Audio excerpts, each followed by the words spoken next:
Welcome to the Gaming Lounge Podcast, episode 15. Once again, I'm your host, Sebastian, and I'm joined by Dory. How are you doing, Dory? Oh, I have survived the deep, which I am still waking currently. Somebody should leave that deep alone and let them sleep. Let that deep sleep. Anyway, sorry. Yes, I'm fine. Have you been watching GDQ at all? I watched a little bit of the Kingdom Hearts 2 run because, of course, I got to support Ninten. He's an awesome streamer who I've been following on Twitch for years at this point. But other than that, no, not really. I did almost check out one of the other runs a day or two ago.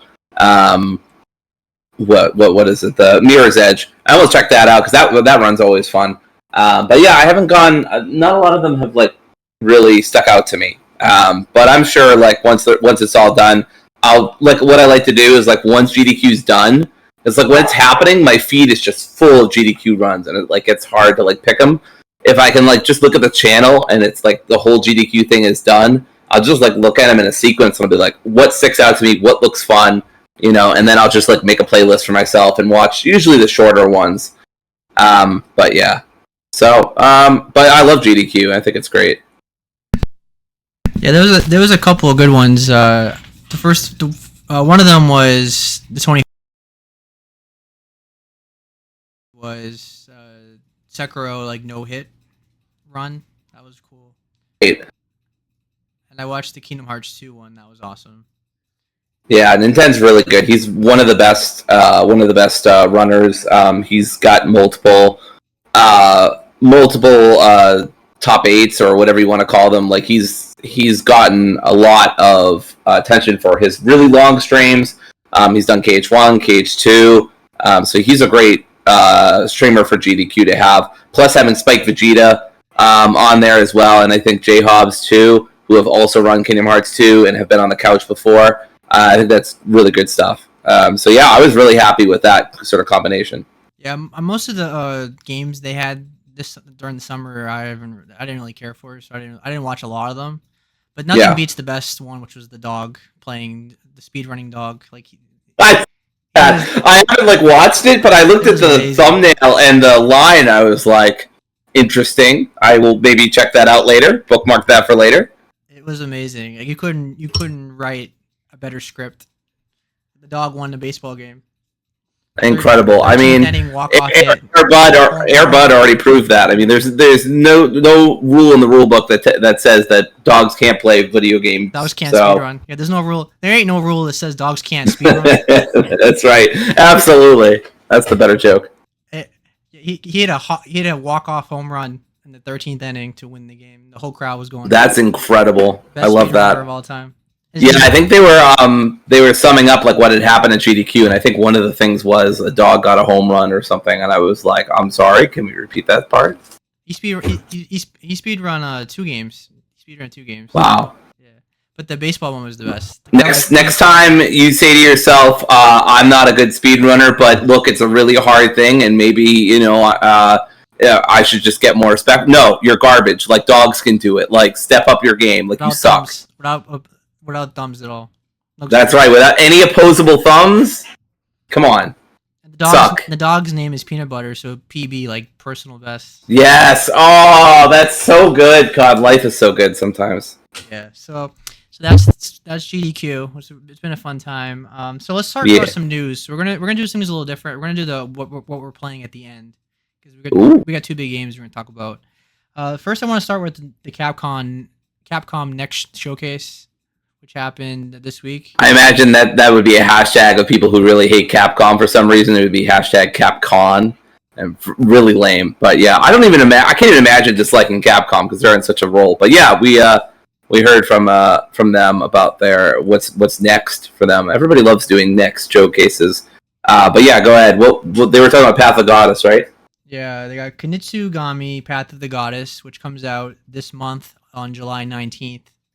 They want more of a deep dive into it. It's a fantastical action strategy game, and there's a demo that came out on the same day as the showcase, and apparently there's a crossover with Okami. If you ever played Okami before. Yeah, I never got around to that, but I think that's really cool. I've seen Let's Plays of it online. It looks like a really great game. It's a very classic PS2 game. It's on Steam and PS4 and all that, so it's very accessible. Um, and the Kami stuff's only going to appear in the demo. And if they said if enough people play it, the items are going to become available in the full game. So if enough people play the demo, I guess they're going to put the Okami stuff in the full game. I think they're going to do that anyway. Yeah, I think so. Capcom Yeah. loves to nickel and dime people, so They sure do. yeah. Are you interested in this game at all, or? I'm not a big tactical, realistic like gamer. Sorry, I'm going off screen here just to turn down my AC a little bit. Yeah, not really. I get Pikmin vibes from this, which other people have pointed out, and that's not really my whole scene. I'm not really. I don't know. I've seen demos and stuff, and it seems like a mix of genres that I'm not really into, like the fort building or base building or whatever, plus Pikmin or real time strategy RTS. Neither of those genres are really for me. So I love the art style and I love what it's trying to do, and I think it's really cool and interesting, but not really for me. Not something that I think I'll be playing. But I'll look at reviews, and I mean, if it gets like godly reviews, I mean, I'll at least consider it. I think it'd be silly not to. But yeah, not really my genre. Yeah, I'm vaguely interested in it. I have it on my wish list, but I'm definitely not getting it day one. But I will check it out when it's on sale or whatever. So yeah, that's that Path to the Goddess. The next thing they showed was the Dead Rising Deluxe Remaster, which is pretty cool. I mean, totally unexpected. It's basically a remake of the game. It's called a remaster, but it looks like a remake because the game came out in 2006 and it looks so much better. So it's coming out on September 19th. Physical version comes out in November, and they showed gameplay and graphics comparisons. Yeah. Before and after. I need everyone to keep in mind that he's photographed wars. Okay, guys, he's a big deal. Frank's a big deal. Okay. And it's going to run at 4K, 60 frames per second, and there's like real time lighting. I think it's on the RE engine. Sure as hell looked like it. Yeah. And there's a gameplay improvements, including the ability to move while you aim, which is big difference. Autosave feature, a better UI, and improve NPC behavior, which is so needed because that game's and the AI in that game is horrible in the original one. And it's coming out on PS5, the Xbox, and PC. So what did go ahead. Originally on Xbox 360 and PS2 or 3? Do you know? Do you remember? It was on PS3. Okay. I remember I played it. I originally played it on the Xbox. I think it was my Xbox 360, and that game was fun as hell. I never played the follow-ups or any of the spin-offs or anything, but I did play the original Dead Rising. I haven't played it since. I'm sure it's a rough game to go back to in some aspects, but I'm really happy. I'm probably day one on this, unless like it's a Battlefront 2 situation. I think Battlefront 2 taught me to not pre-order based on nostalgia. Yeah, I'm probably day one for this. I'm really excited. It's a really fun, goofy game that only got goofier as it went along. I mean, the fucking clown with the 2 chainsaws, iconic. That's beautiful boss design. So yeah. Anyway, Seb, what were your thoughts on this trailer? I saw some of the photos and a little bit of the trailer as well, and it looked good. My thoughts are that it looks really good. I'm excited for it. I just beat the original this week. How does it hold up? Does it hold up? Yeah, the gameplay is really fun. It definitely holds up in that aspect, but there's a lot of aspects that don't at all. Like the AI is horrendous. Like you try to escort. There's a lot of escorting in this game. Like you have to rescue like survivors around the mall, and they don't respond well. They don't follow you correctly. They bump into each other. They get snatched pretty easily by the zombies because there's so many zombies on screen. It's very frustrating in that respect.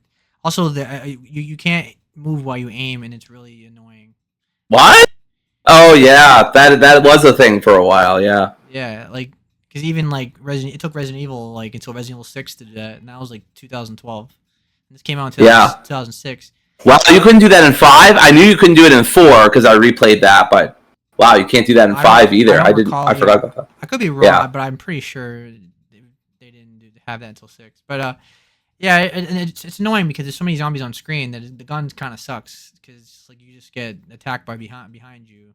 Yeah, There's like I mean everybody knows you should be using a machete anyway. yeah, like that game is built more for like physical Melee builds. melee builds. Yeah. Yeah. You everybody should have grown up watching reading Max Brooks' Zombie Survival Guide. Plus, I'm not a huge fan of the time mechanic where you have to like, because there's times where like I was getting things done so fast I had to like sit around and do nothing because I was like I had really nothing to do. And I'm just not a big fan of it. I wish you can fast forward a little bit.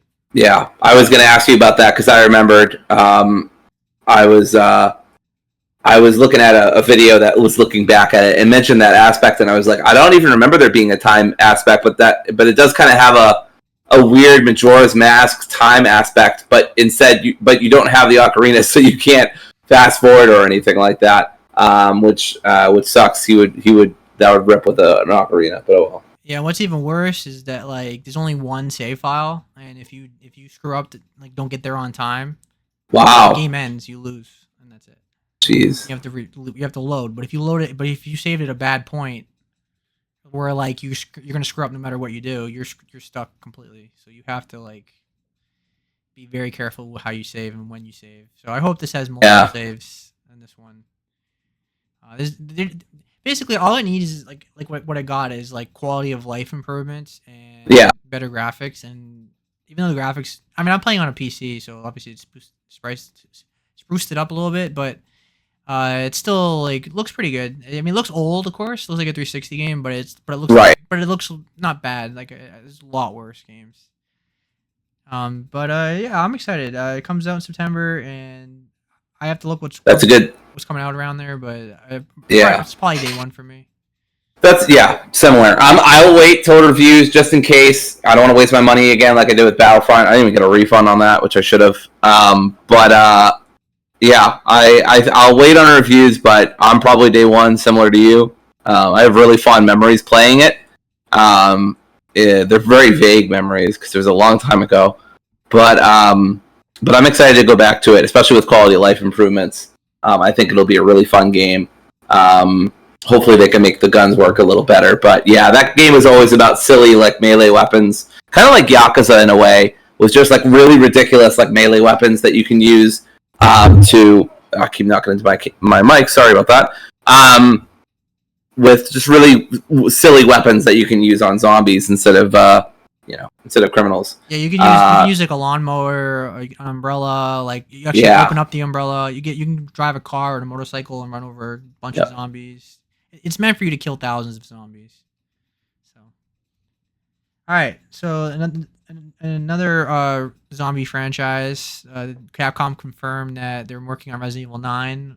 Big shock to everybody. Look ass. Almost as shocking as them making another Monster Hunter. Like, isn't that crazy? Right? Who could have guessed that one of their most popular franchises is getting another game? My God. But the big story out of that is the director Koshi Nakanishi maybe. Nakanishi, yeah, that sounds right. He directed Resident Evil 7, so I'd imagine this game's gonna be horror based again, like more maybe first person horror, like 7. What do you think? Yeah, he says the direction is substantial, but can't share any details. Not a lot to go on really, but I'm excited. I loved a lot of 7. I mean, it kind of didn't have a lot of enemy variety, and there's certain parts of it that frustrated me. But overall, I thought it was a great game, and like everybody else says, a return to form for the Resident Evil franchise after 6 and arguably 5. Although I think 5 is really fun if you've got a friend. Yeah. So I mean, this was all pretty obvious. But it's good to have it confirmed, so we don't have to be like, well, pretty clear that. But now I can just say no. Capcom is working on another Resident Evil game, which I mean they've been cooking. So I'm excited. Hopefully that involves also some new remakes because we've heard about Code Veronica and possibly a remake of 5. I don't really even think 5 needs a remake. I replayed it a few years ago, maybe more than a few years ago now. God, I think it was pre-pandemic. But that game's still pretty fun, especially with co-op.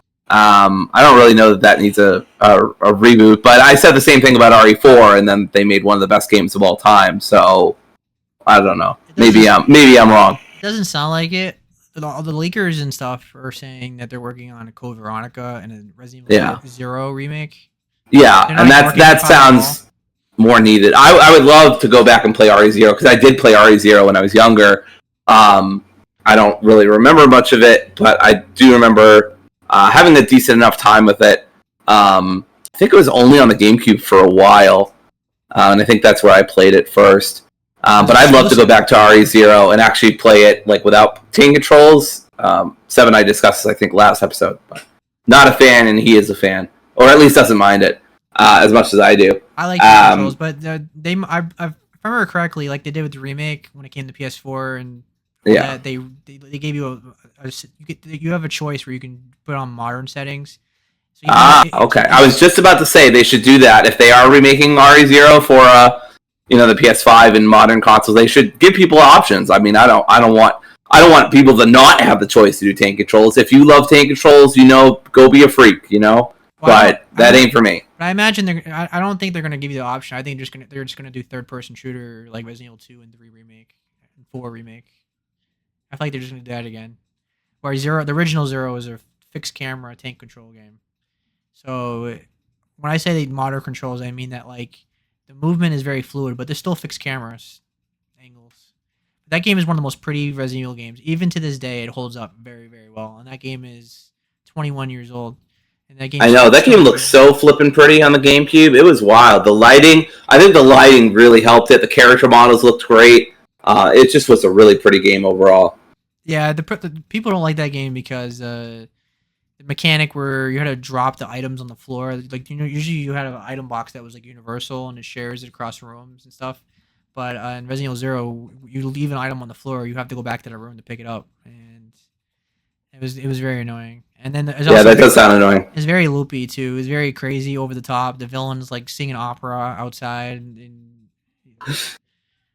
Jeez, all I fucking remember about that game is Lisa Trevor or whatever her name was. Oh, that's the remake. That's not 0. Oh, is that the remake? Okay. Yeah, 0 takes place like the night before the remake. Of course. It ends right into the remake. We're back. Oh, okay. Yeah. I'm getting my REs mixed up. Yeah, I beat it again last year. I recommend it. I mean, it's usually on sale for like $5, and even if you don't like the gameplay, like the visuals and stuff, it's short enough where you enjoy it just for the length of it. I think it still holds up, but it's not the best Resident Evil. It's like a 7 out of 10 for me. Resident Evil, I have a soft spot for it because I've played Umbrella Chronicles and Resident Evil 0 since I was a kid, but yeah, it's not the best Resident Evil. Anyway, I'm excited for this. The rumor was that the main characters are going to be Jill and Leon, which we never got before as a pairing. Yeah. I'm not sure if that's true or not, but that's what the people are saying. I keep seeing Leon pop up. Leon's the most popular character probably because they put him in every game at this point. So I'd be interesting to see Jill and Leon together. I'd imagine it's going to be like Resident Evil 3 remake Jill with that face. They're not going to reuse like Resident Evil 5 Jill. She's kind of replaced the old face of Jill now. Because even in the movie I think it was Death Island, they used the Resident Evil 3 Jill. All right, moving on to Assassin's Creed is getting a remake. A bunch of games in the series is getting a remake. I'm going by Eurogamer, an article from Eurogamer. Ubisoft is cooking up multiple Assassin's Creed game remakes, according to company CEO. I don't know how to say his name, so I'm not even gonna try. And while he hasn't revealed which ones yet, the news follows reports last year that Ubisoft's much-loved Assassin's Creed Black Flag is getting the remake treatment. That is a rumor that happened last year, that people were working on a remake of 4. But I'd imagine they're going to start with the first one, because the first one's so dated. Yeah. He made a comment in an interview on Ubisoft's website discussing the company's upcoming portfolio, and while it offered little in the way of surprises, he once again talked about generative AI NPCs, insisting they could be more intelligent, more interactive, not just dead-eyed creepy. He did manage to share a shattering of fresh information, which brings us to those remakes. In answer to a question about Ubisoft's future plans for the series, he revealed, firstly, players can be excited about some remakes, which will allow us to revisit some of the games we've created in the past and modernize them. There are worlds in some of our older Assassin's Creed games that are still extremely rich. Uh, but a little more to say about Assassin's Creed 2. When asked the difference in approaches between the leaner Mirage and more traditionally hefty upcoming Shadows was indicative of Ubisoft's future plans, he said, "There will be plenty of experience variety. The goal is to have Assassin's Creed games come out more regularly, but not for it to be the same experience every year." So they want to start doing annual again. But it sounds like they want to do Oh God. but it sounds like they want to do a different kind of annual. Like they don't want the same. Yeah. So what do you think of this news? I would love to go back to very specific. I played 1, I played 2, played 3, Black Flag, and that's it. I didn't play Brotherhood, and I didn't play. What was the one after Brotherhood? I don't even remember. It's like a trilogy of Ezio, right? I can't remember what all 3 of them are called. But yeah, I didn't play the other 2 games. Fan, so I'm not the person. Okay. I remember really liking Assassin's Creed 1 at the time, but that was a long time ago, almost 20 years ago now. I would love to see them reboot it, or not reboot it, but remake it. Give it a lot of quality of life improvements. I've heard it's really rough to go back to in some aspects. Revelations. The story. What's that? Revelations. Revelations. Thank you. I just couldn't remember it. But yeah, I didn't play Brotherhood Revelations. I love 2, and I love Black Flag. Those are the ones I really want them to go back to. I don't know how much. Like, I hear Brotherhood and Revelations are also really good. I'm not sure what's supposed to be the best of the trilogy. I don't remember. I think Brotherhood. But anyway, yeah, it's an exciting prospect. I mean, my interest in Ubisoft is pretty much at an all-time low. I mean, they're literally telling me, hey, we're going to have a Star Wars game without microtransactions, and it's going to be all about smugglers and heists, and I'm still like, I'll wait till, like, reviews. Like, that's the best they're going to get out of me, really. But this is cool news. If they remade Black Flag especially, I'd probably buy it. Same thing with 2. Yeah, it's just a shame that the through-line story of Assassin's Creed, I mean, if you go deep on that lore, boy, did they bungle a lot of it with just the payoff and the original character, Miles or whatever his name was in the first game, just completely, just really hit a stinker on that one. So yeah, it's just a shame about that. But his name was Desmond Miles. Desmond Miles. Wow, I remembered his last name. It was not his first name. But yeah, I was thinking about my good friend Miles Per Hour. But anyway, so yeah, I don't know. It's a cool idea.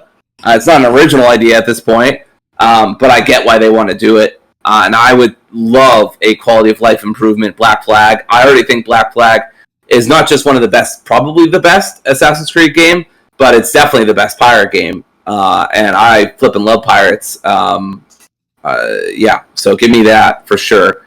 2 would be great as well. But yeah, other than that, and 1. So 1, 2, and 4. I don't really know anybody wants a 3 remake. I mean, I liked it just because I like walking through Boston because I grew up around Boston, and that's like a really cool experience to me. I mean, I know Assassin's Creed isn't 1-to-1, right? I'm not delusional, but it's still cool to see that kind of cobblestone and kind of see all these historical Massachusetts figures as somebody who grew up in Mass. So I don't know. That felt like for me something that I could rally behind to some extent, even though some of the gameplay and some of the story is questionable. But yeah, I don't know, Seb, how do you feel? I mean, 3 was the worst one. I didn't like 3 at all. Like it had, I liked the setting of it, but they just did a poor job with it. So that one needs a remake more than anything else. Besides the first one, I think I don't think it's a bad idea. I think this is a good time to reboot it and do Desmond's story better this time. Yeah. I don't know if they're gonna bring Nolan North back, but we'll see. But yeah, it's a good idea. I'm on board with this. I hope they bring back Splinter Cell as well, and I hope they bring back Prince of Persia, which that's the rumor that they're doing. I mean, the rumor they confirmed that they're doing Splinter Cell and Prince of Persia. I would love for them to bring back Splinter Cell. That's a series I never really got into. I think I played maybe one or two of the games. Same thing with Prince of Persia. I would love if they did Sand of Time, and for Splinter Cell, what's the popular one? Chaos Theory or something? That's one of the ones anyway. I don't know if that's the critically hailed one. But I mean, yeah, it'd be great to make like. It blows my mind that Ubisoft just doesn't go back to Splinter Cell because, like, especially after Hitman 2016 was so, and then Hitman 2 and then Hitman 3, like that was the perfect time to bring back Splinter Cell when like it really felt like Hitman could do anything, and it was such a revitalization of the series. It's done the world of good for IO, and then Ubisoft just completely ignored that trend or didn't want to continue that trend and remake Splinter Cell. It just boggles my mind that you're just leaving money on the table for a company that's so obsessed with making a profit. And I'm not even a big like Cell fan. I'm not even a big Splinter Cell fan, but I flip and love Hitman because it's so good at what it does. And if you could even ape at what Hitman's doing in a more espionage spy way, I mean, you print dollars from that. That's just easy money right there. Yeah, Splinter Cell is a well-reviewed series, so it doesn't make sense why they haven't made one in a long time. I mean, it's consistently in the 80s and 90s. Yeah. Review-wise, Chaos Theory being the highest-rated one. Right. Hey, I got that right. Look at me go. I actually bought it the bundle on Steam, the Steam summer sale. It was like $10 or $12 for the whole series. So I wanted to play on my Steam Deck. That sounds fun because I haven't played these games since the 2000s, so I'm curious how they hold up.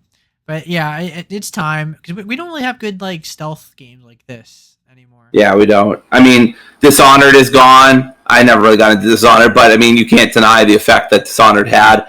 You know, Hitman is kind of on a hiatus while they're making a James Bond game. Splinter Cell's not there. I mean, we're getting a new Metal Gear Solid game, kind of, but it's just a remake/remaster. So yeah, the stealth genre, I mean, just isn't what it used to be. You know, they don't make Thief anymore. There's stealth sections, but honestly, most of the time when I hear gamers talk about stealth sections, it's to bemoan them. You know, like the Mary Jane sections in Spider-Man is my first thought. Or Days Gone. Yeah, sure, Days Gone. Never played that, but sure. Yeah, they're just not super done well most of the time. Horizon has them too. Horizon does have them. I don't mind them in Horizon though. I think they're actually well done there. But yeah. But the point is that they're like sections now. Like there's no like pure stealth games as much anymore. Yeah. Hitman was the exception, and I mean Hitman is basically on hiatus ever since they did that roguelike DLC, World of Assassin DLC thing, and people didn't really talk about that either. I mean, except like people who are super into Hitman. Right. So I'm more excited about Assassin's Creed 2 and Assassin's Creed 4 remake. Those are my two favorite Assassin's Creed games.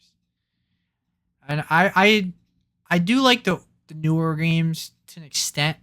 I think they're good games. I just think they're overly bloated and there's just way too much to do. Like I actually liked Valhalla, but I thought it was like 30 hours too long. Like give me like if it was like Horizon length where it's like 25, 30 hours, that's great. But those games are like 50 plus. It's just they drag too much. No, thank you. Yeah, anything after Black Flag, I'm not interested in Origins, not interested in Odyssey or Valhalla. I was tempted to do Mirage because it sounded more doable, but then like a bunch of 7s came in. And I was like, I don't know. It's worth playing. On sale. Like I wouldn't get it day one. Yeah. Full price. Of course. Yeah.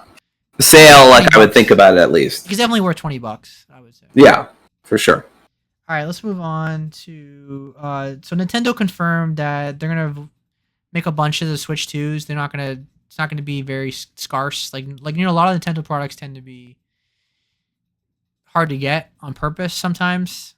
But you know, obviously, you know, this generation had a lot of issues with the chip shortage and COVID and all that. It was getting your PS5 was impossible almost unless you pre-ordered it, which I did, so I didn't have that issue. But getting my dad one was a nightmare. Now you can get them. You just walk on the store anywhere you are and get a PS5 easily now. But back then it was a miserable experience. And so I'm glad to hear that we are getting plenty of Switch 2s because I'm probably gonna get it day one. I want to be one of those people. So I'll probably pre-order it anyway. So I probably won't have to deal with trying to fight with people. But it was really hard to get a Series X and a PS5 at the time. So I'm glad this is not going to be an issue again. Nintendo's like most popular console right now, so people are going to be going insane if they can't get their hands on it. The reveal is going to be gigantic, and the console launch is going to be gigantic. So I'm glad that a lot of people are going to be able to get it because I can't stand Yeah. scalpers, and I think anyone that buys a console from a scalper is an idiot anyway. Like there's no reason to buy a PS5 for $1,000. I don't care how much you want it. You don't spend double the money for a console unless you have like Bill Gates kind of money, whereas like money is like just not an issue to you. Then okay, I understand. But if you're like a Right. regular person, I don't understand spending double on a console just to get it as soon as possible. That's just stupid. Right. What do you think, Dory? Yeah, it was funny. I was in Best Buy, I think, and I was in the video game section. I think it was Best Buy. It was some store, and they had the Nintendo section, and right above all the games that are $60 and they never ever change, it said like great low prices, and they had like Nintendo right under it. Never the money never changes. But this is a good. I mean, this is a basic strategy, right? We're gonna avoid scalping by like it's like people who talk about piracy is an accessibility issue, right? People are only pirating a lot of the time because they just can't legally get the game. If you make it easier to legally get the game, I'm not saying there will be no pirates ever, that's unrealistic, but there will be a lot less pirates if you make things easier to access. Similarly, with consoles, you're going to get a lot less scalpers if you make a lot more consoles, which I mean pretty like that's 2 plus 2 equals 4.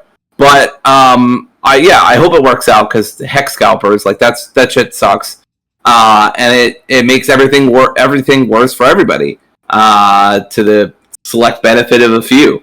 So yeah, I think this is smart by Nintendo. I don't know. I barely use my Switch. I mean, Kim and I both combined barely use it. So I don't think I'll be like day one for Switch 2, but I'll definitely be, to quote a particular senator, watching its career with great interest. So I'm very interested and excited, and I hope.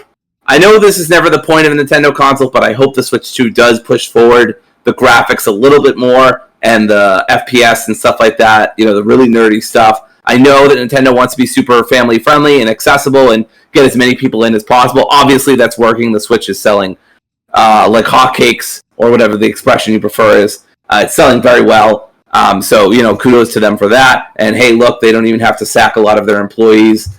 Go them. But on the other hand, it's hard to deny at this point that the Switch is showing its age in terms of, graphics and the games that we want to. I'm really hoping what can happen with the Switch 2 is a lot of those games that are portable now because of the Switch 2. Like Witcher 3 is an example.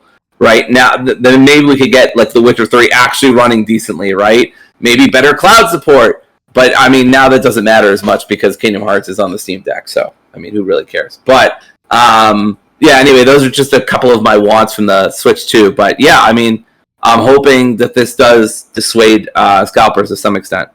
I think 60 frames per second is realistic, considering the Steam Deck and the ROG Ally doesn't do that. I imagine it's going to be similar to the Steam Deck in specs. I'd imagine it's going to be like PS4 level ish, Yeah. because that's the modern handhelds are right now. It's a different market now, obviously, because when the Switch came out, there was no Steam Deck and ROG Ally, Lenovo, Legion, and all that stuff. Handhelds just made a comeback. Like, they were popular as ever, and obviously Nintendo is the king of them still. But so I'm curious, like how strong this is going to be. But I'd be surprised if their games don't run at 60 frames per second at this point, because first of all, their games are not graphics intensive anyway.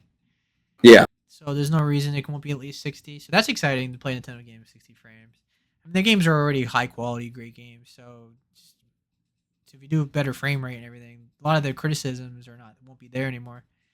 So yeah, I'm excited for it. I'm happy over this news. It wouldn't affect me anyway because I would pre-order it, but still good to hear. And because Nintendo does do that, they intentionally make something hard to get, so people pay more extra money to get them.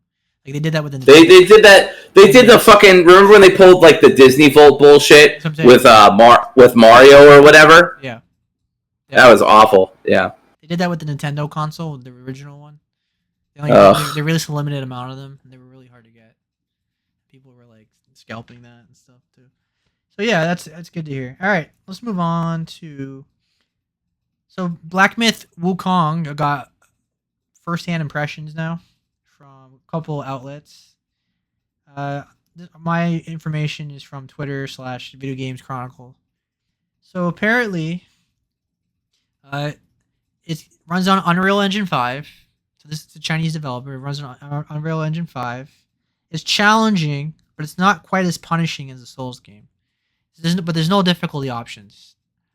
But there's a lot of mechanics in the game that make it easier for you. So it's not a Souls game, but it's Souls like. All right. So it's still gonna be a little hard. From what I read, there's no block button. You're usually parrying or dodging. It's a lot of dodging from what I saw from clips. Yeah, that's what the people the impressionists said. They said there's a lot of dodging in this game, so it's not as difficult. They quote it as Souls adjacent. You can transform into a boss after defeating them and use their move set temporarily. So that's a cool mechanic because if you know Journey to the West and Wukong, he has the ability to transform into animals and different shapes. He's a shapeshifter.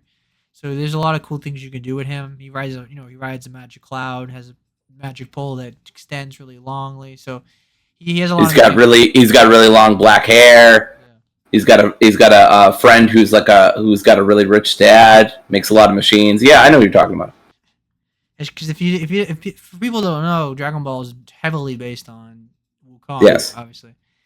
A lot of the characters in Dragon Ball, the original Dragon Ball, are based on Journey to the West, like a talking pig that transforms, Journey to the West to collect magic artifacts, all that stuff.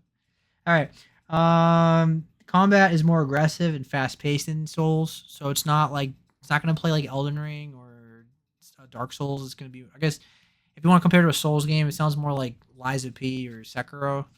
But Yeah, that's what I was gonna say. It sounds like Sekiro or Bloodborne, maybe. Bloodborne, but those are easy. Yeah. I would say definitely Bloodborne because Bloodborne, I feel like I was dodging more than I was like parrying everything. I mean, a lot of people parry in Bloodborne, but Dark Sekiro, if you didn't parry, you were screwed. There's no way to play that game without parrying. You had to literally get good. There was no way to cheese the game like you can do in Elden Ring or whatever. You do a big giant Kamehameha wave and just stand there in one spot and one shot a boss. All right. So as we said, big emphasis on perfect dodging. You leave a brief after image that distracts enemies. There you go with Dragon Ball again, after image. Different spells and transformations to make the game easier. There's a high number of bosses in the 90-minute demo. I did see that in the impressions that there was a lot of bosses in this game.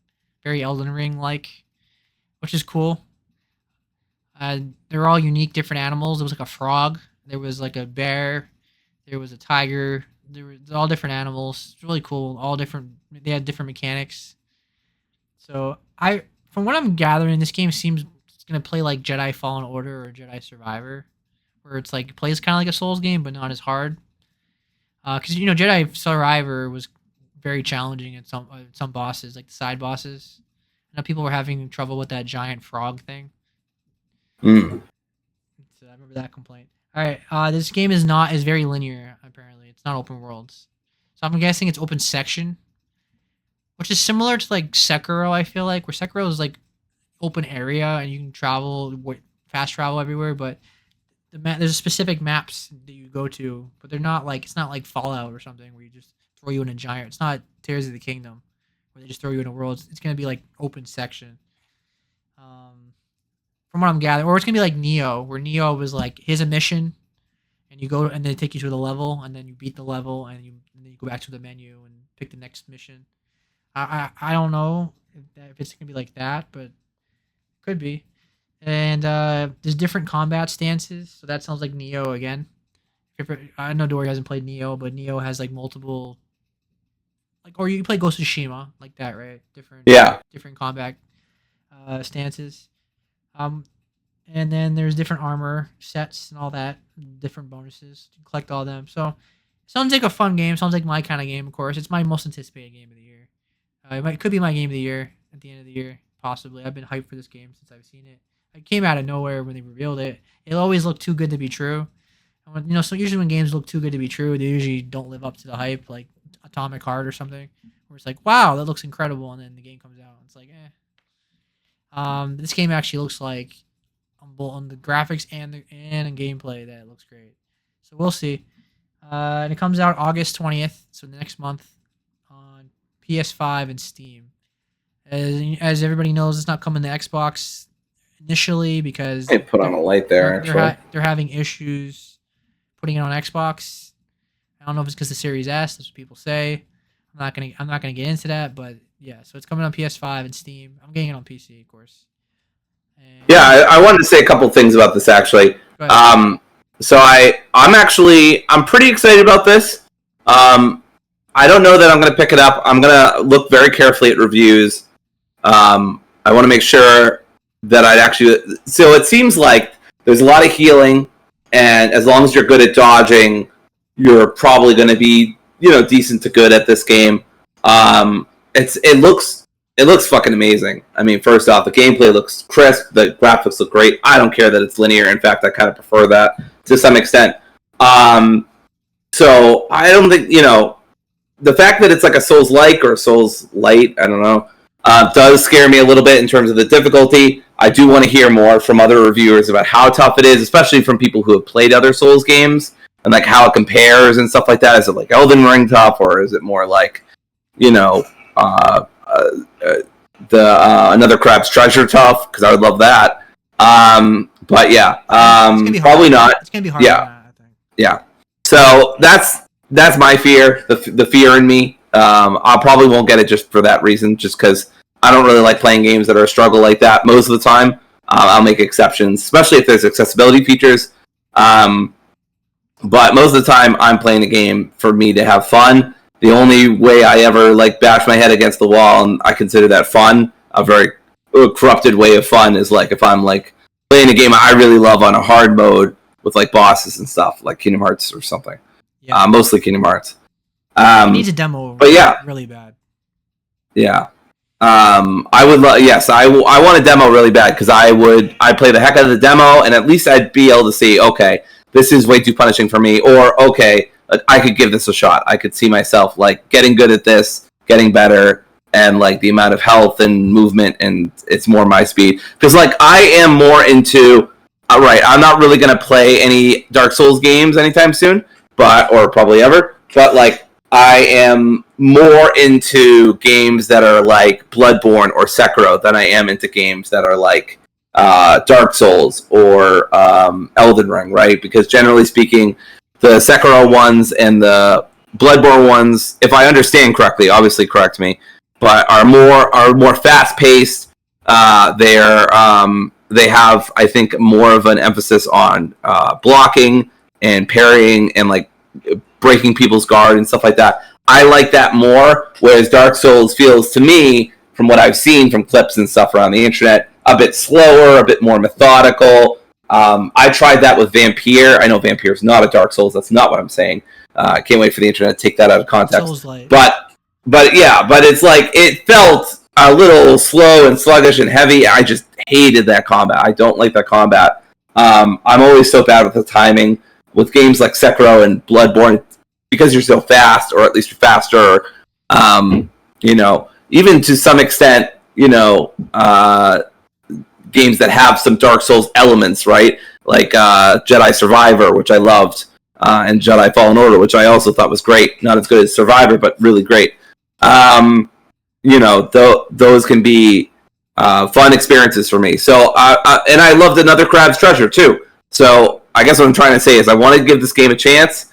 I will say that there are some rumblings online about certain things in game science's history with sexism. I don't know how relevant that is to its current staff, but I do want to point that out just to say that. But it could be completely irrelevant for its current staff. I don't know. There's not a lot of public information, and a lot of this is from China, so a lot of it is translating Chinese from, So it's just a complicated situation, it seems. But sexism sucks, and if that's still the stuff that's going on, that sucks. But we don't know. But yeah, I think this game looks great, and I want to play it. But we'll see. I will pay very close attention to reviews and see what they have to say. And if Dark Souls people are being like, "Wow, this made me this made me sweat, and I'm like a veteran of Dark Souls. To be like, okay, well, I don't think so. Yeah. I'm very confident it's going to score in the eights at least. I think people are going to like this game. I think it's going to be a very successful game. So, yeah, I'm excited. It could be my game of the year. All right, let's move on to the last topic of the night, which is what we're playing. I'll start this time. I'll go through my games really quick, and then we'll talk about the big two games that we're going to talk about tonight. So starting with, I beat Tunic this week, which is a little Fox game. I played it. I beat it before, but I wanted to beat it again. I got all the achievements on Steam. Really, kind of soul. People call it a Souls game. It is. This combat is kind of like Death's Door, challenging at times. The puzzles are very confusing. I have to use a guide. I'm just not that kind of person. It's just too confusing where to go. Like some of the puzzles have like 100 combinations of arrows, up, left, Yeah. right. So I follow guides, so whatever. So Tunic's a good game though. I recommend it. It's on sale on Steam sale. That's where I got it. I got all the achievements in Limbo, which is one of my favorite indie games of all time. I love that game so much. I've beaten it so many times. It's a very short game. I managed to beat the game without dying. I got the achievement for that, so that was exciting. That's one of the hardest achievements ever to get. Very rare achievement, but I play the game so many times that I know it, so that helps as well. It still holds up. Very old game, still holds up though. I do want to play Inside this summer before I go back to school. And then I got all the achievements in What Remains of Edith Finch, which is also one of my favorite walking simulator games. I love the storyline. It's a really creative game, different mechanics. Ever played that, Dory? Which one? Sorry. What Remains of Edith Finch? Oh yes, God. One of my favorite walking simulator of all time. I played it back when MinMax did, I think, their very first ever community play thing. I forget what the hell deepest dive or whatever the hell they called it. Yeah. Yeah, I love Edith Finch so much. It's I think it's a 5 out of 5 for me. If not, it's very close. It's only a couple hours long. Incredibly impactful storytelling. Very immersive. Lots of variety. Beautifully told. Beautifully written. Yeah, I have almost Very nothing sad. but effusive praise for it. Yeah. So I got beat that, and then I've been playing Nino Kuni Wrath of the White Witch remastered. Nino Kuni 1. I beat the second one a long time ago on the PS4, but I never got to play the first one. So I've been playing that again. I love it. Studio Ghibli, whatever however it's pronounced. Like did the animation. It looks great. Gameplay is like it's like Pokemon, but like real time combat. It's kind of like Final Fantasy 12's combat, where like you just you hit X button to attack, but like you don't really control the attacking. You kind of just hit the button once, and the characters hit, and then you can move them left and right. But every play 12, it's kind of like Talking to the wrong person. I did try Nino Kuni, the sequel. I think is that the one that mixes real time with turn based. Yeah, I tried that. they It both like felt that. Yeah. yeah, it felt kind of clunky to me. It just didn't hit for me. I don't know if I just didn't get enough of a chance, but I did try it on Game Pass for I think an hour or so, and I just wasn't super grabbed by it. I love Studio Ghibli. I think terrific studio, but the gameplay didn't really grab me in terms of mixing that. It just felt weird to me personally. But again, I didn't give it much of a chance. So maybe it's me. But yeah, I did try that. I never played Final Fantasy 12. I'm sure some year I will dedicate to playing a lot of Final Fantasies. Probably not this year, but maybe some year. All right, and then I beat Dead Rising as I mentioned, and Yep. I played Liza P a little bit again, halfway through it again, so I beat that this year, and then finally beat. I've been playing I beat Still Wakes the Deep, which we'll talk about later, and then I've been playing Luigi's Mansion 2, which I'll talk about now. So Luigi's Mansion 2 is a remaster of the 3DS game that came out a long time ago. And I gotta say, the graphics look amazing. They did a great job remastering it because I think the 3DS version does not hold up in terms of visuals. And this game looks really good. I'm playing on the Switch OLED, and the colors really pop. It looks like a modern game. Where it feels dated, in comparison, especially in comparison to this Luigi's Mansion 3, which is easily the best game in the series, is this game is very is mission structure, where it's like you get teleported to the level, and then when you finish it and you complete the task, you get sent back to the main hub area, and that feels dated. I much prefer like Luigi's Mansion 1 or 3, where you get just explore the mansion. Luigi's Mansion is like baby's first Resident Evil. That's the best way I would explain it. 'Cause it's very similar. It's very similar because the whole game is exploring a mansion or and then different locations, and you got to solve like a puzzle, open the door with a specific key, which you have to find hidden somewhere. You have to think outside the box. Sometimes it can be challenging to figure it out, but for the most part, it's not that bad. The gameplay is good. It's a typical Luigi's Mansion gameplay. Ghosts pop up. You flash them with the flashlight. And then you suck them up with the vacuum. There's different elements and all that, but it still holds up. It's really fun. It's a really good game. I totally recommend it. It it just don't. It's just gonna feel dated if you play Luigi's Mansion 3 first. If you're playing it backwards, it's gonna feel more dated. If you already play this game, I would still recommend it, but because it looks a lot better. But like, if your expectations are that like it's on Luigi's Mansion 3 level, it's just not. But it is like it's a very good 8 out of 10 game. I think. One of the nitpicks I have about it is there's too many like pop ups where it's like the doctor like explains something to you like every five like I feel like every like 3 minutes I do something and then he pops up. It's like Pokemon where like they have to have you gotta have a dialogue about everything. It's like you're telling me things I already know. Can we just stop popping up every 5 seconds? That gets annoying after a while. Um, and yeah, Dory, do you have any interest in this game or? I unfortunately played Luigi's Mansion 3 first. When it came out with Kim, we both had a blast. I think there were some boss fights or parts, puzzles maybe, that frustrated me, but overall I had a lovely time. Graphics are sublime in that game. Probably one of the best looking Switch games, I would say. And I don't really think that's a hot take. It was a beautiful game. So yes, I do have interest in Luigi's Mansion 2. I wish it had. It does have like the scare tower or whatever, but that doesn't have local co-op, I think. And the campaign is only single player, so that's a bummer. Because I loved playing Luigi's Mansion 3 with Kim. But yeah, I'm still interested. I don't know if I'll pick it up for 60 though. If Kim wanted to go halfsies on me, that'd be great. But we're not playing like we were with Luigi's Mansion 3, so I don't know.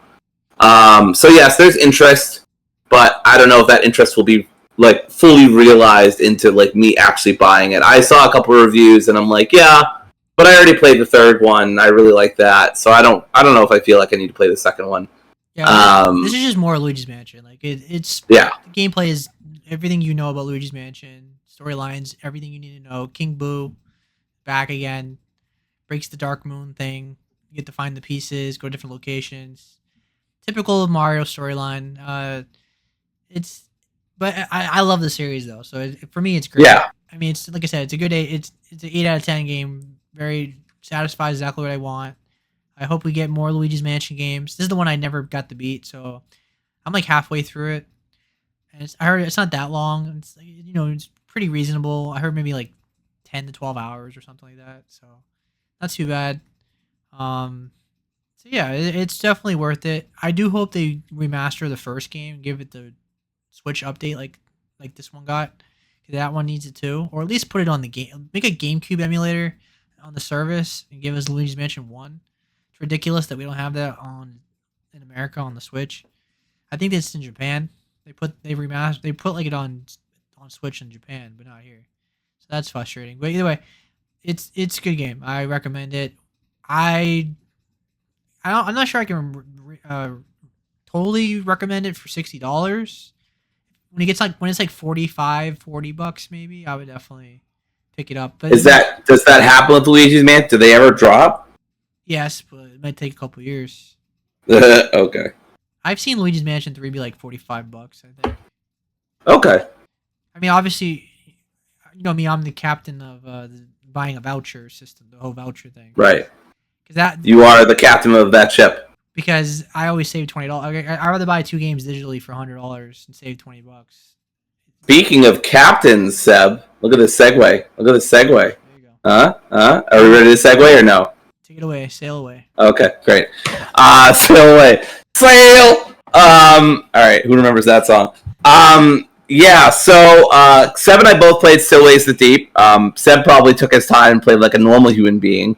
Or did you do it in one day? Yeah, last night. Okay. And I did it today.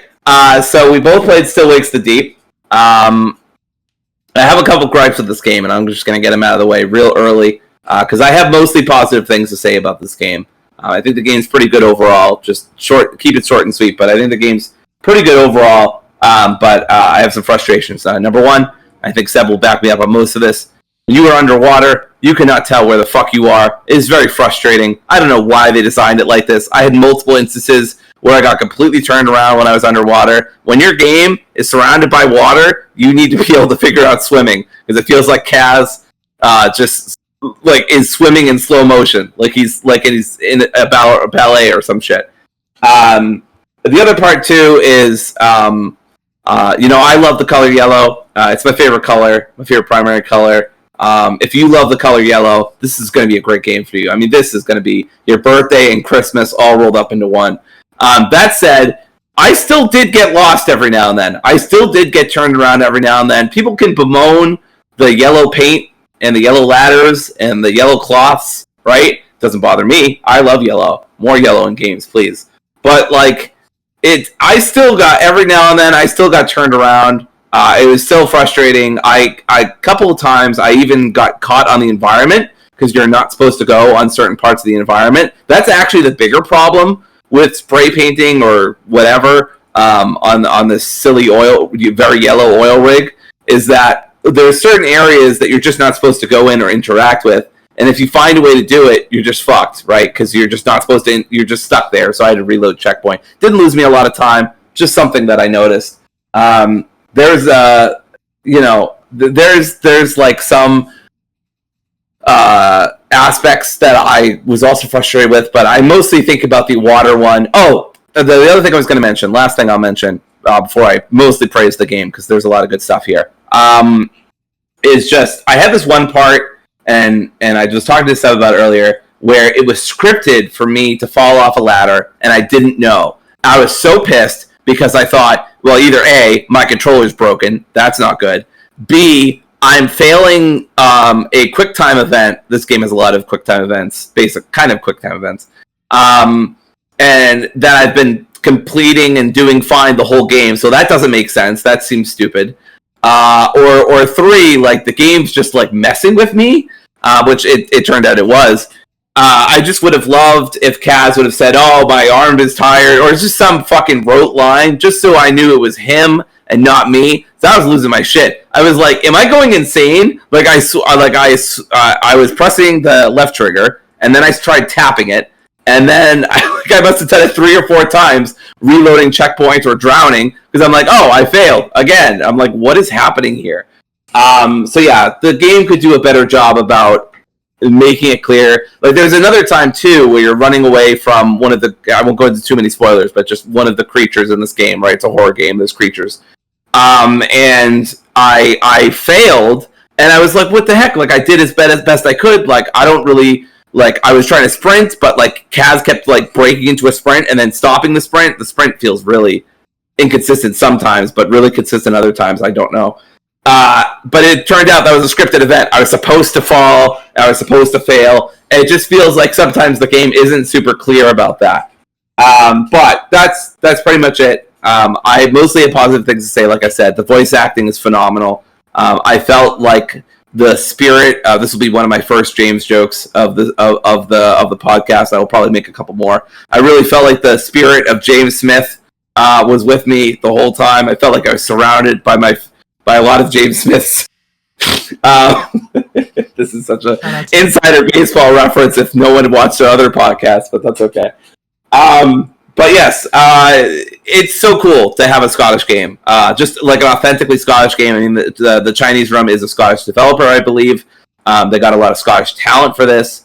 It feels Scottish. There weren't enough kilts, unfortunately, so I'm going to have to give demerits for that, because that and haggis are all I know about Scotland. So obviously, Bagpipes. if that's not in, no bagpipes, right? Where were the bagpipes? I mean, come on. But it was good. I feel like they could have had more interactions between characters to make you care about them more. But I appreciate that the game really gets you into the thick of it really quickly. I mean, I beat this in a day. I beat this in 4 hours, 4.5 hours, 5 maybe. It's a really mostly well-paced game. I actually feel like it could have been a little shorter, maybe an hour shorter or a half hour shorter. It did feel towards the end, it felt like there's one point where I'm literally like the end point's right in my sight, and the wind just pushes. A gale of wind just pushes like one of the cargo containers right in front of me, so I can't go that way. And I'm like, "Come on, Gabe! Like we're done here. Like let's wrap this up." But yeah, this was a pretty good game. I have the voice acting and the writing are good too. But yeah, Seb, what were your thoughts? It was a very good game. I agree with your criticisms. I think sometimes it wants you to go somewhere and it doesn't explain where to go, and you obviously go by the yellow, but sometimes it's just like it's not really. It doesn't really show it very well. I didn't get lost most of the time, but there was some times where it was like, especially in the water. I think the water sections near the end of the game just. I think I died more to the water than I did to the creatures, either by jumping when I wasn't supposed to, or missing a jump, or drowning. Drowning was a big one, especially in the later parts. I really feel like in the later parts of this game, it does kind of fall apart a little bit. It feels a little, for me, the pacing feels like, okay, like, let's wrap this up. I get the point. Like, I know what's going on. Like, it's not terrible or anything. It's just, I felt like it could have been done a little better. But yeah, that's something that I was thinking to myself, like, okay, this needs to be, like, there's a part towards the end where the ship is just flooded. And I just was, like, dreading that part because I'm like, it's so hard to see in the water sometimes. Sometimes it's not. Towards the early mid parts of the game, it's usually fine if you're ever in water. But towards the late part of the game, the oil rig is so chaotic, and there's so many assets everywhere, and there's so many effects everywhere. It can get tough, and I don't have a good sense of direction or spatiality. So I just completely got turned around. I just ran into the monster, I think, like 2 times in a row. I was like, hey! But yeah, so, but yeah, like you said, pretty good game, all things considered. Yeah. I would have liked that they had more sections with the monsters. I feel like this game had more platforming than horror in it. Like you really didn't see the monsters that much. I feel like a lot of there was a lot of stealth. And there was like a lot of great. This game has amazing atmosphere and it really does a great job keeping you on edge. Like it's kind of like Amnesia, where like it feels like the monster's there in the same room as you, but they never really are. And they did the I don't know if it was DLC or an expansion or a sequel, but they did Amnesia: A Machine for Pigs or something like that, which is an awesome name. And so for anybody who plays this is like, wow, this feels a lot like Amnesia. Well, it shouldn't be any surprise they did an Amnesia game. I gotta say, did you ever use a locker? I never used a locker once. A locker? You don't even know that they're in the game. You can use a locker to hide in from the monsters. Did you ever use that? No, he didn't even know it. See, I never used it, and he didn't even know it was in the game. It's fucking useless. Yeah, I just used there was so many vents and stuff like. Yeah, there were so many vents, and there were so many things you could pick up, a can or a wrench or whatever. The stealth in this game was very easy. Like I barely died in the stealth sections. All I had to do was throw like a hammer near the entrance, and the monster would go all the way to the entrance, and I would just. There was an achievement for only sprinting less than 10 minutes of the game. So I was walking in most of the sections. Like they wanted, and it was so easy. Like there was even the chase sections. I was walking most of them, and I was still outrunning the monster. Yeah, contrast to that, I did die a few times here and there, but again, that was me getting turned around with bad sense of direction. I also had this really funny moment. This didn't get me killed somehow, but I went to go throw a can or whatever it was, and I aimed too high, and it like bounced off like a structure or a piece or whatever, bounced back in front of me, and I had to quickly scurry away. And it was funny too, because Kaz said, "Not very bright, are you?" But really, like he was talking about himself in that moment. He's not talking about whatever the guy's name was. I can't remember. But yeah, I definitely died a few times on those sneaking sections, but most of the time you're right. It was pretty easy. If you do get spotted, I mean, it's game over. I think maybe I died a handful of times or so, maybe several times over the course of the whole game in those stealth sections. So yeah, they're not very tough. If my easily confused brains can do it, brain can do it, then you can too. So yeah, the sprint sections. I did have a frustrating part where in the later part of the game where you're running from this guy, you're trying to reactivate the flare. I was like, I couldn't figure out in seconds, like basically I have seconds to decide like which way I was supposed to go, and like I tried a door, then I died. I was like, oh okay, I have to go to the left. So I jumped to the left. I got caught on the environment, and then I died. I was so pissed. I was like, you put the environment there. What were we doing? Like. So yeah, but atmosphere is excellent. Like you said, I was very tense in this game, especially in the early portions, and even in some of the middle portions, I was pretty tense. I feel like the Chinese room really did their homework with the atmosphere and the tension. It felt a bit of a cop out to me to restore the generators, and not have more lights working, but I guess that's probably not how it'd work anyway, since much of the oil rig by then is fucked up. But you know, selfishly, I was like, "Oh yes, the lights will be on, and this will be a little bit less scary." I will say this is definitely not the scariest game I've ever played. It is tense, and it can get intense, but it's not scary. I would say there's even a couple of times where I knew I was spotted, and I literally ran towards like the creature or whatever. Because I was like, whatever, I'll just reload checkpoint, right? So very tense and excellent atmosphere, but not necessarily scary, I would say. Yeah, the linear nature of it didn't bother me as much as like reviewers, but Yes. I just have IGN gave it a 6. I thought that was overly harsh. yeah, the linear nature of it didn't bother me. My problem more so was like that there was more platforming and climbing on stairs and ladders and jumping than there was an actual like horror.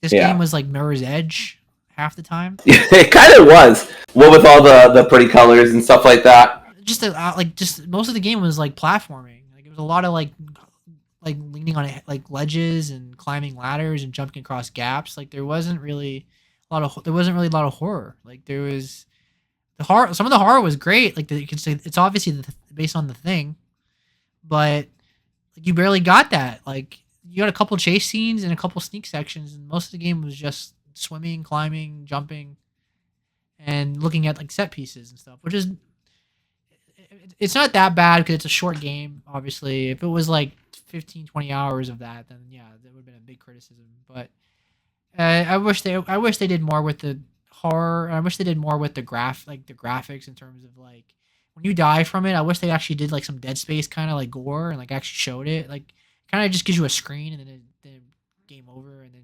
reloads it. It feels, I don't want to say cheap, but it feels like it's not a AAA game.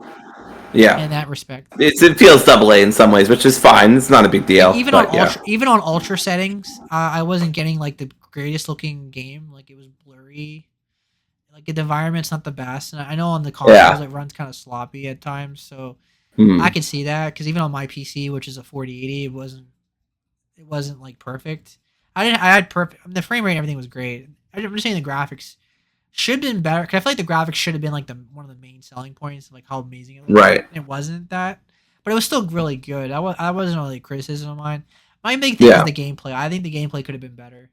I just feel like I feel like the stealth was just too easy, and the hardest part of the chase scenes were just the fact that you get lost. But other than that, the checkpoint's so forgiving though that like it didn't really matter. Yeah, for sure. So, yeah, I had a couple scares where I thought the checkpoints weren't forgiving, but then I realized, I just got myself turned around and I didn't get as far as I thought I did. I do want to praise the voice acting. It's pretty awesome across the board. There is an underlying story here about confronting your past and confronting confronting stuff about family and you go into Kaz's history and stuff like that. I thought that all that was really well done. I found the ending. I'm not gonna say too much, but very, very sad. It's a horror game, so I don't think anybody should be surprised it's not a happy ending. But yeah, I just want to highlight that it was really good.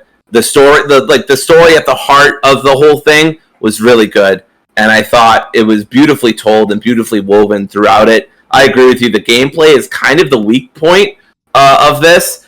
Sometimes it feels like the platforming does take precedent over the spooky bits, and it does feel like that ratio could have been handled a little better. I definitely had moments too where I just didn't feel particularly threatened by the creatures, and it felt like I could easily outmaneuver them. Yeah, the AI was not that great in this game. The No, monsters it was easily not. fooled.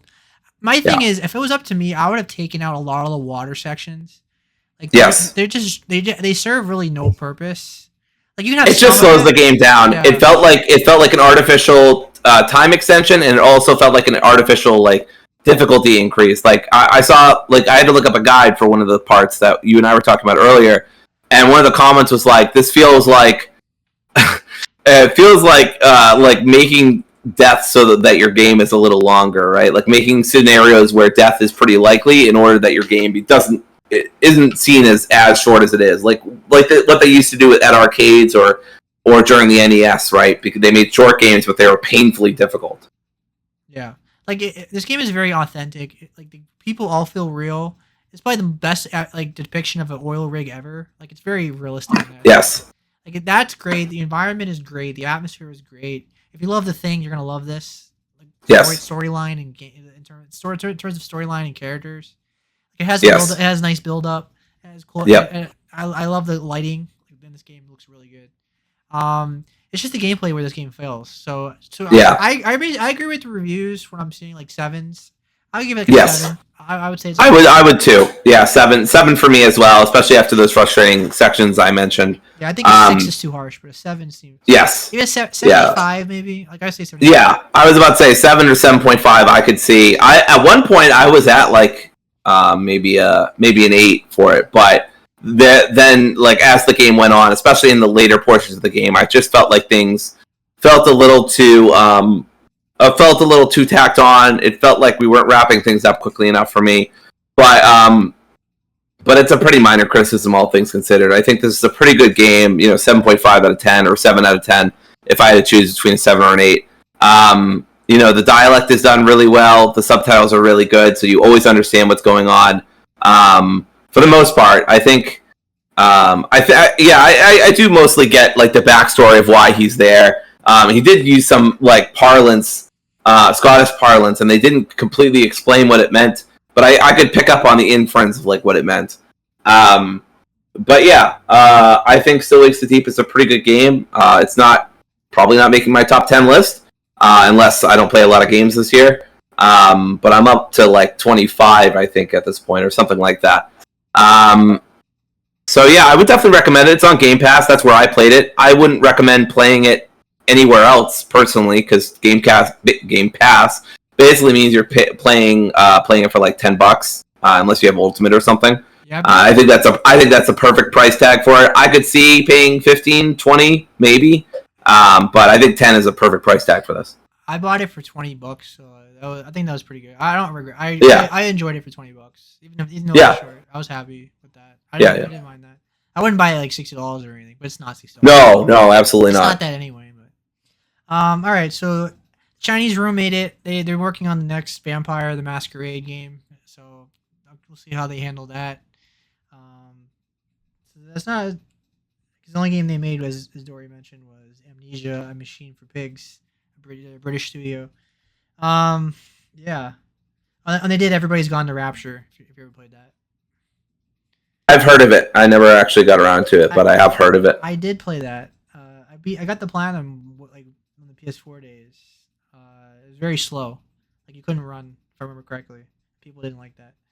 Anyway, so they make these kind of games. Usually not that kind of game. I'm usually not a fan of these horror, first person stealth games like Outlast. Yeah, I'm not either. Alien Isolation.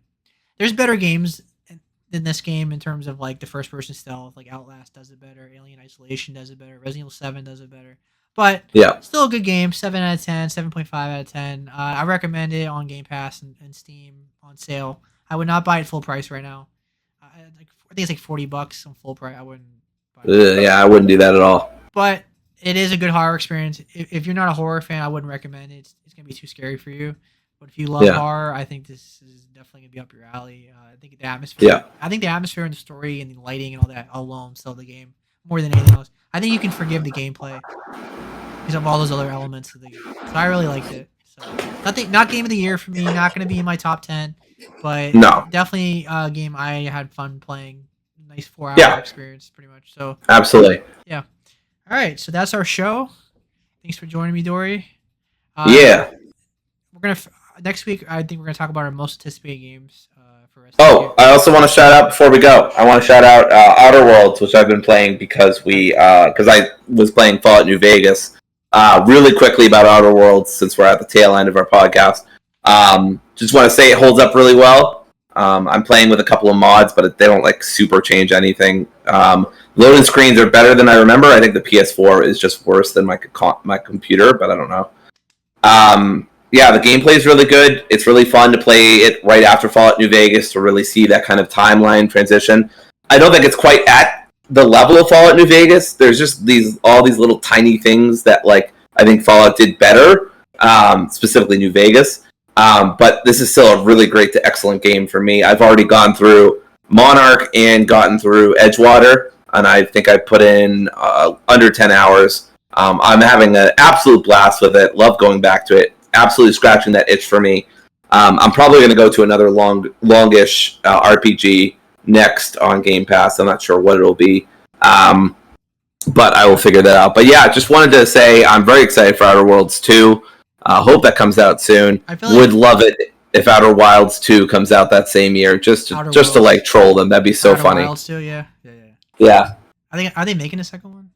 No, they're not. Absolutely, they're not. As far as I know, they're not. I'm pretty sure that was like a one and done thing for them. But I just think it'd be very funny if they announced it on the same day or same month or some shit, just as a gag.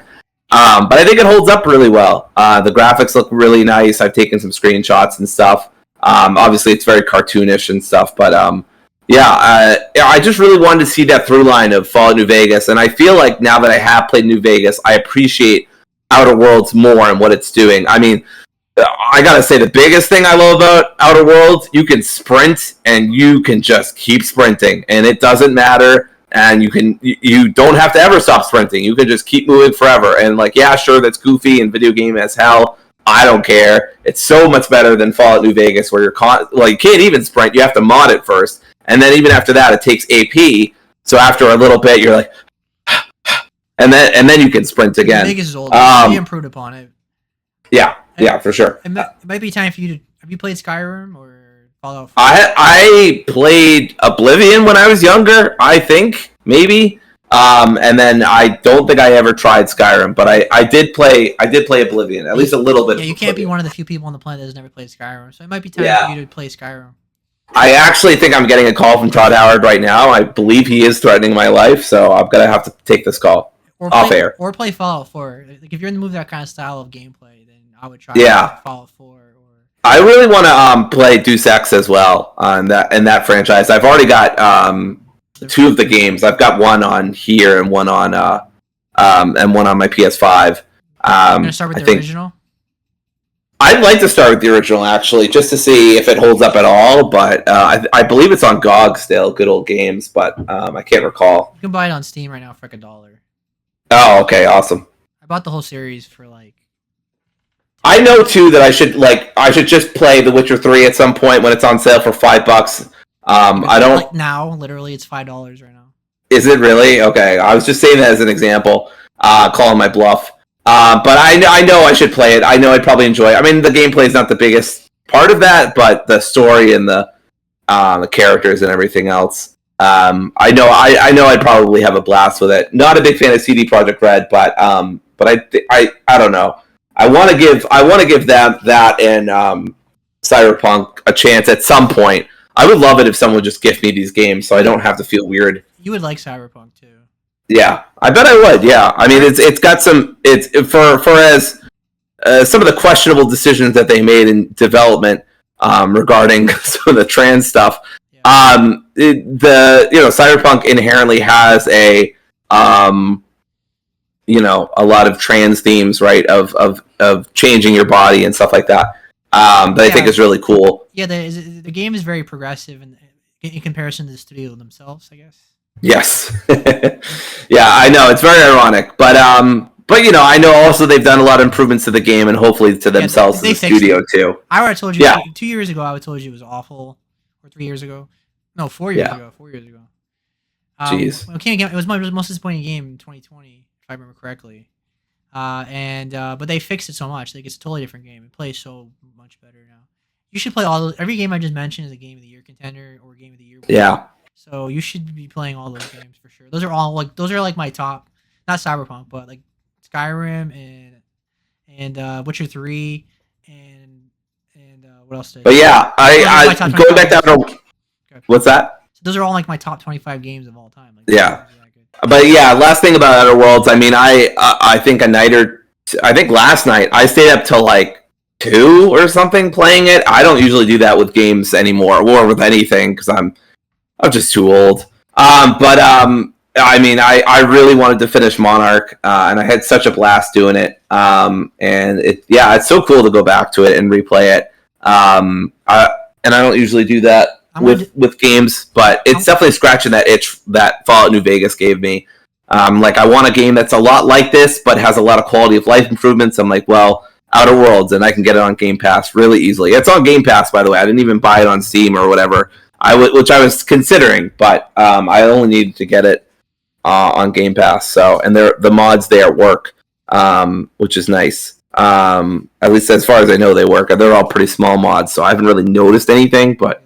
Anyway, like Outer Worlds, still a great game. 5 of the games we just mentioned are like long ass games. Like that's like you wouldn't have to buy a game for a long. I have to eventually a lot of the games in my library on Game Pass are just long ass games. Maybe not a lot of them, but some of them. I have a couple of Yakuza games, the Kiwami games. I have Pillars of Eternity, Jade Empire, all the Dragon Age games. You gotta play Pillars of Eternity. I got both Pillars of Eternity, and then I've got the Shadowrun games, and the Bard's Tale game. Yeah, so I've got a lot of long ass RPG games, and I think that's what I'm gonna start doing soon because I've been putting it off for a long time, playing a lot of short games, but I'm finally gonna just steel myself and just start really immersing. I mean, I had so much fun playing Fallout New Vegas. I beat it, and I beat all the DLC. I didn't get quite the ending I wanted. I missed a couple of key quests, but I at 40 hours I had a blast. Also, have you ever played Divinity: Original Sin 1 and 2? I gotta play that as well. I don't have. Do I have Divinity: Original Sin? I forget. I don't know if it's on Pillars of Eternity. Is I don't know if Divinity is. Pillars of Eternity is Obsidian, so that definitely will be on there. But Pillars I have. Divinity it's not on there. Divinity's by Larian. Right. Yes, I have it on Game Pass. I have Original Sin 2 Classic and the original one Enhanced Edition. Nice. So those are all. Every game you mentioned is quality. I would definitely get Witcher 3, even if you're not going to play it now. Get it for $4. Why it's $4? Just to have it. Because it's usually cheap anyway nowadays. But yeah, for sure. But for $4, I would definitely just jump on it because it's $4.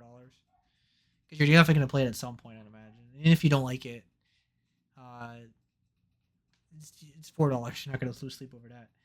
The gameplay is not the best, but it's okay. But everything else is such a masterpiece that you'll like it. Yeah, I whenever people talk about The Witcher, they're not usually. I honestly haven't even seen that many clips of Witcher.